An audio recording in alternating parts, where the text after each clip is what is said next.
Good afternoon, everyone. It is aging expert time. It's afternoon, but I still have my warm drink because it's cold here. So I want to invite all of y'all and say we have an amazing guest today, and her name is Phyllis, and she'll tell us a little bit about herself in a minute. But if you remember, I'm Carol Henderson, and I have Life by Design, and I help you to grow your life and design it so that you spiral up instead of spiraling down. And I'm here with my wonderful co-host, Miss Barbara Ellison. Well, hi, everybody. Yeah, I'm Barbara Ellison, and I am a transformational life trainer, but I'm the founder of Wellness Playroom for the best version of you. I mean, we have been given a bill of goods that we have to get older. Yes, we do have to get chronologically older, but we can get younger in our mindset, in how we act, in how we move, and how we remember. So let's do it together. So yeah, so it's fun. So hi, Phyllis. How are you? Welcome to the show. Oh, thanks. Hi, Barbara. Hi, Carol. It's great to see you guys. I'm on the East Coast. And so I think we're representing all different parts of the United States here, aren't we? Yeah, I'm near Chicago.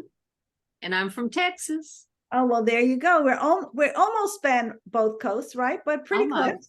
Yeah. So I love everything that both of you said. That's how we connected, right? Yeah. Because we are also aging. I'm 70. Not me. I'm 70. I'm aging backwards.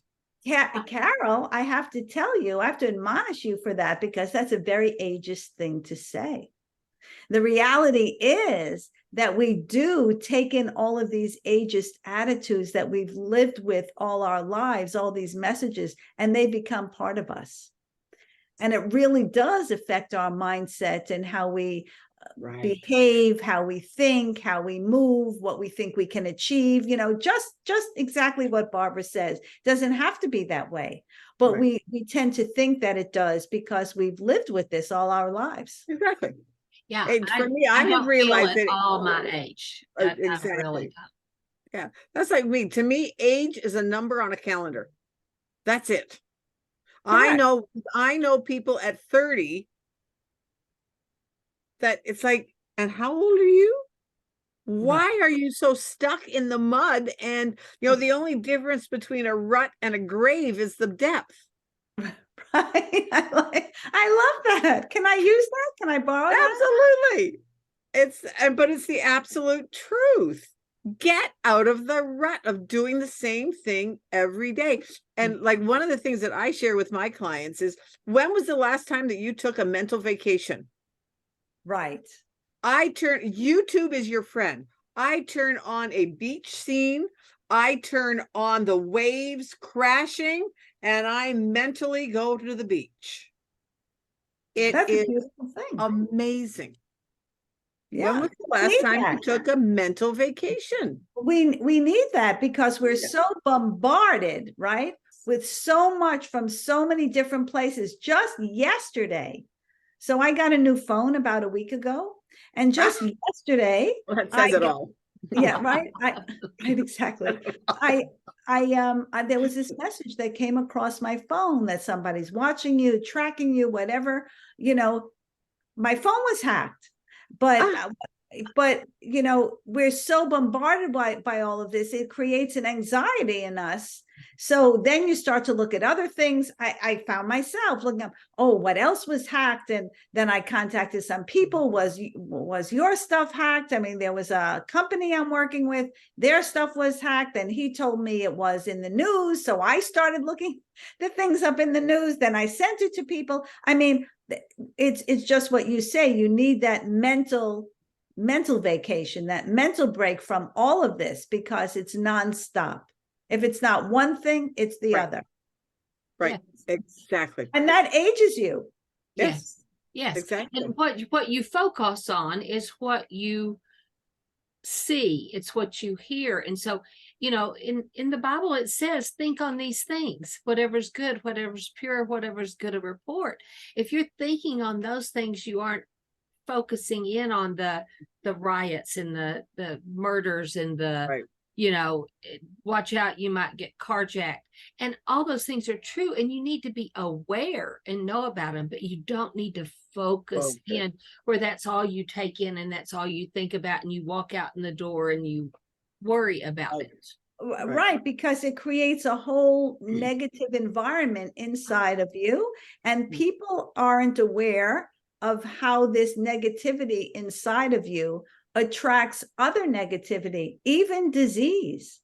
Exactly. Dis-ease, because you have dis-ease inside of you, inside of your mind, inside of your body. It's stress, and it attracts more dis-ease. Yes. Yeah, yes. Exactly. That's like, well, you met Jim.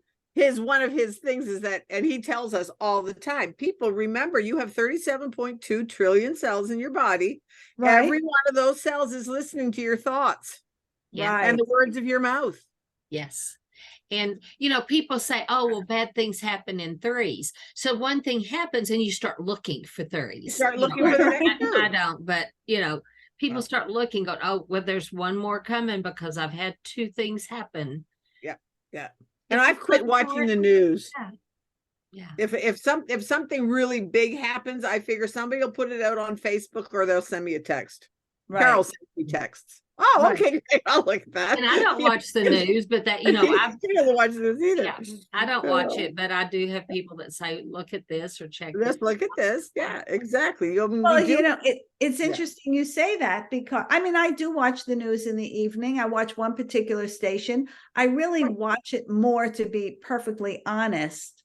I'm studying the journalists from a patient. I really am. And there's one in particular, I'm crazy about her. She's brilliant. And I just watch her mannerisms. I watch how she presents herself. I'm really studying this.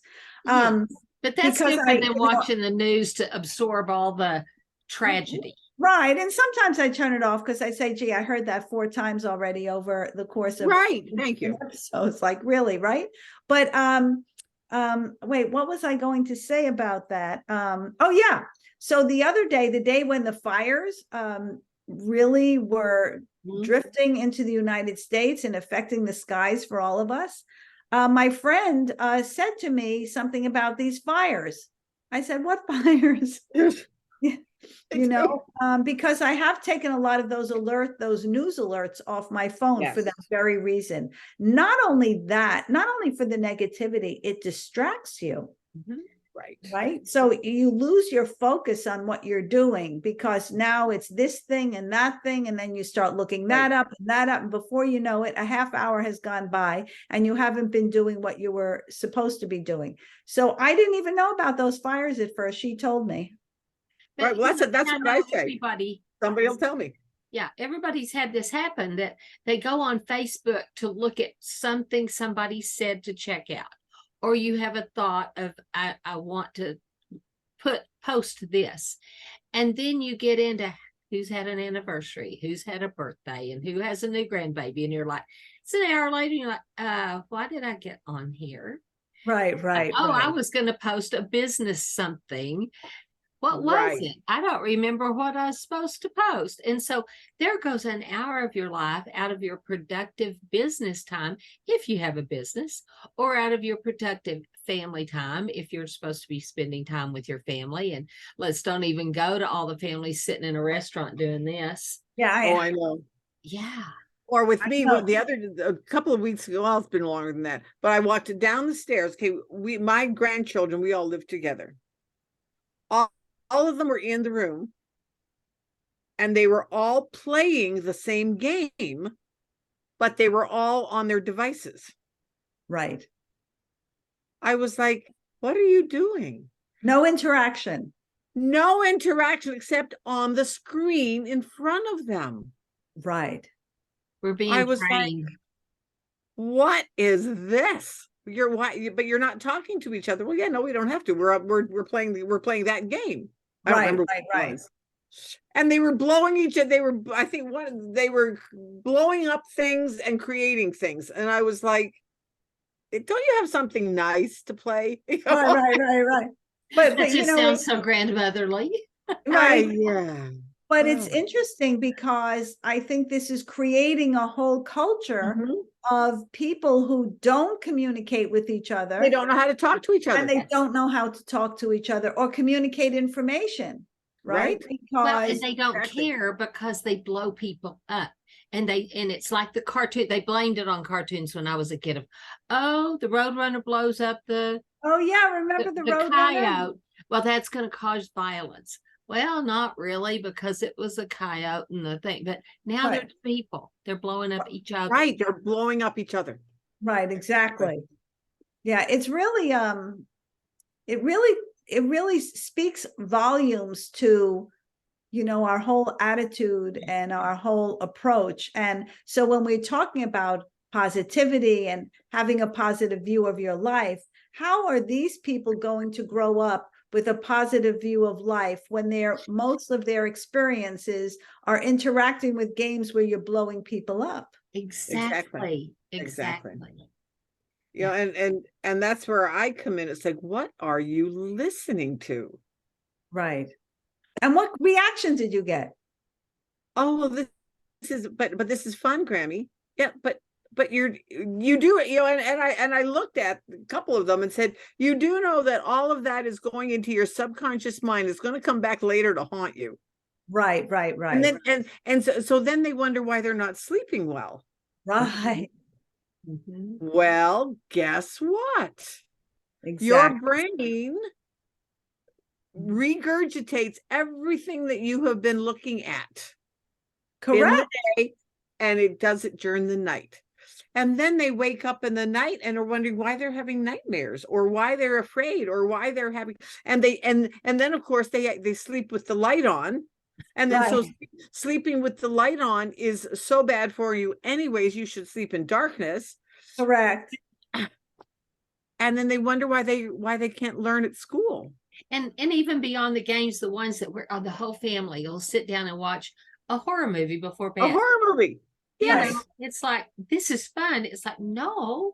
And then they go straight to bed, and that process into their right.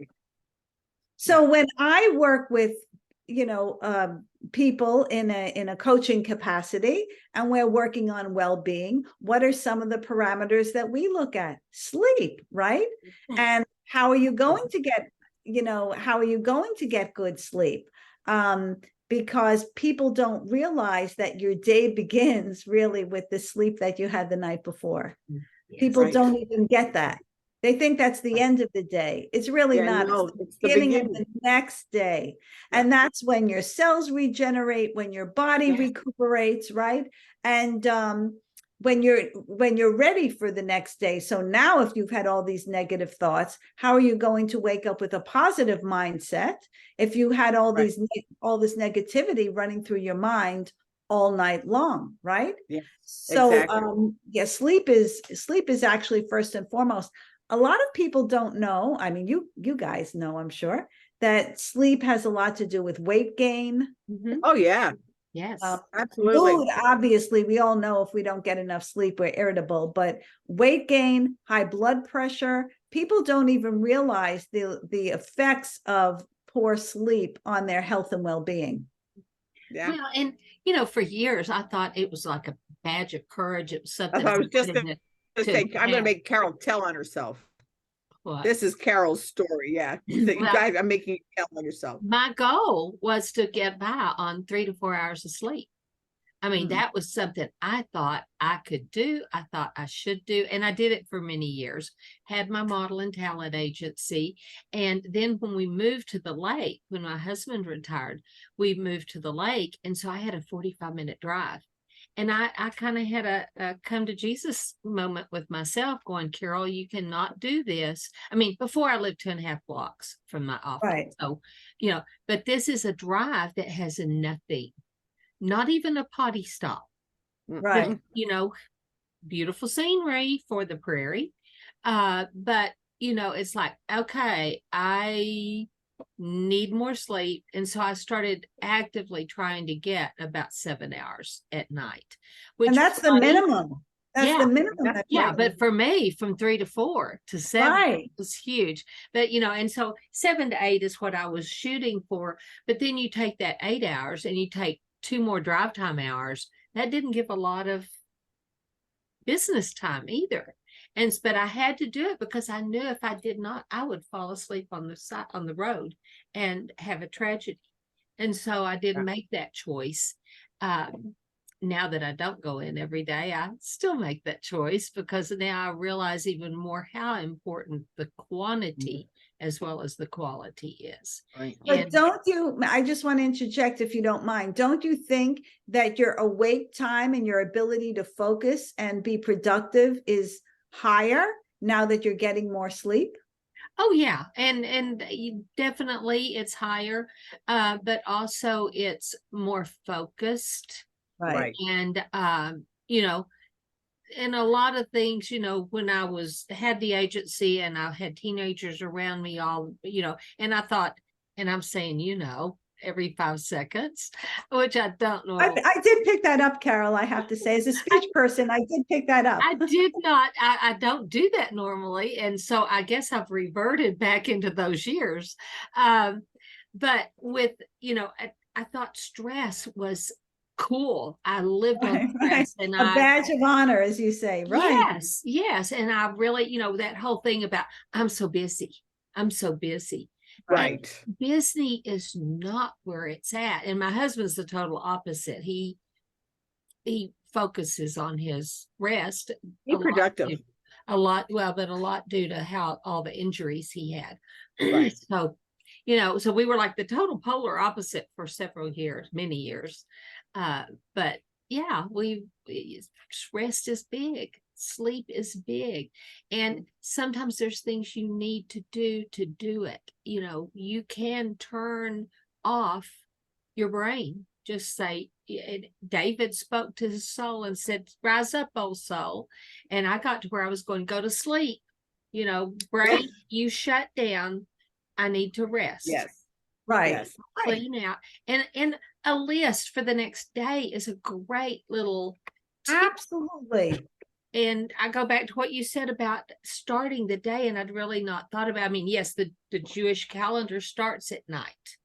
And that's, and I've got all that down about, it starts that, but I never thought about it, that it's sleep. You start with your sleep and that is good. And then, but a list at the night before, and then you're thinking of things, don't think about them like I've got to do things. Correct. That's what I need to do. Set it aside. You may dream about something really good. You may have an idea. And then when you wake up in the morning, you're refreshed, what's on your list. You pick the top 3, get those done. And if the rest is icing on the cake. Yeah, no, I definitely agree with that. I have another strategy. I have a friend who has gone through a couple of difficult relationships. And so it's similar to writing things down on a list, but it's kind of the next level. I told her to write down whatever those 3 or 4 things are that are bothering her, right? And either put them in a box, right? Like lock them away. So you're locking them away and then also locking them out of your mind. Another strategy is to put them in, some kind of container that obviously is heat proof, and you could just, burn it, put it on a little piece of paper and burn it. But those are great. Or you could put it in the freezer, like freeze that out. I've never heard that one. That's cool. That's cool. Yeah, and it kind of puts it out of your mind, puts it out of your being. Of course, the freezer, you're preserving it to bring back later. Oh, well, and I'm thinking of it differently. You're kind of freezing it out. Yeah. Exactly. And that's exactly what we're talking about. Everybody has their own thoughts. Yes. Because what works for one person is like, ooh, that won't work for me. But but this works for me. That's why it is so important. That's one of the things that I work with, is like, get your message out there, because everybody hears things differently. They respond differently. What works for one person will not work for somebody else. So you find the thing that works for you. But you do that. You don't know what you don't know until someone else tells you something that you don't know. So Correct. when we put our fields of expertise out there, we are helping someone else to know what we know that they don't know. Yes. Ladies and Correct. gents, it is so important to get your words out there. Yes. Go on podcasts, do whatever it is to get your words out. But that's Yeah, why we bring totally. on such wonderful guests. Yeah, And, you know, exactly. and you can, if you have questions, you can put them in the chat. One of the three of us will answer it. But Phyllis, tell people how they can get a hold of you, because they may want to see what all you have out there. Sure, that would be great. So my email address is kind of long. I think I should change it, but I've had it for a while, so that's a little difficult. It's my name, Phyllis, Phyllis, and then at Phyllis, and then my last name, Ayman, and then the word associates with an S.com. So that's one way. And of course, I have a website, Phyllis Ayman Associates. So it's www.phyllisaymansssociates.com. And, you know, I'm on LinkedIn. It's interesting what you said about Facebook, because I have a Facebook page, but I really don't use it so much anymore. And people have said to me, you don't, or you're not on Instagram. I say, listen, here's the thing. First of all those things, they take a lot of time. Right. I was really concentrating on LinkedIn and Twitter for a very long time, but I've kind of veered off Twitter for my own personal reasons. So I'm really spending more time on LinkedIn. I realize I probably should get back on Facebook, because I do see things, some of them are relevant. And I haven't posted things about myself that people probably would be interested in knowing or hearing what I've accomplished or what I've done, or, you know, the latest news or something important like, did you know that tomorrow is Elder Abuse Awareness Day? No, oh wow. Yeah, cool. And that is a very prevalent something. So yeah. Anyway, when we have great guests on it, the time just flies by. Oh my God, you're right, because we're out of time. And also, I just want to say, I also have a blog. So if anybody goes to the website, there's, you know, a section where there's a blog, and they could always get email me and get on my blog list, because I generally post a blog every week. This one was about Elder Abuse Awareness Day. Wonderful. Cool. So for those of y'all watching on Facebook, please click like and share this out to your friends, because this is good information. And for those of y'all that are watching us on the YouTube channel, Mavens of Motivation, please click the subscribe button, ring the bell so you know when we put up a new post, thumbs up, and share to your friends, because we want to get this out, because more and more people need to know this information. And Phyllis is a plethora of great information. Thanks a lot, Carol. Yeah, well, you are. And we met her through a mutual friend, and we're so excited to get to work with her, even beyond podcasts. So everybody, thanks for coming today. We appreciate it. And we'll have to have you back on for a sequel. Absolutely. Absolutely. I love it. Okay. Bye.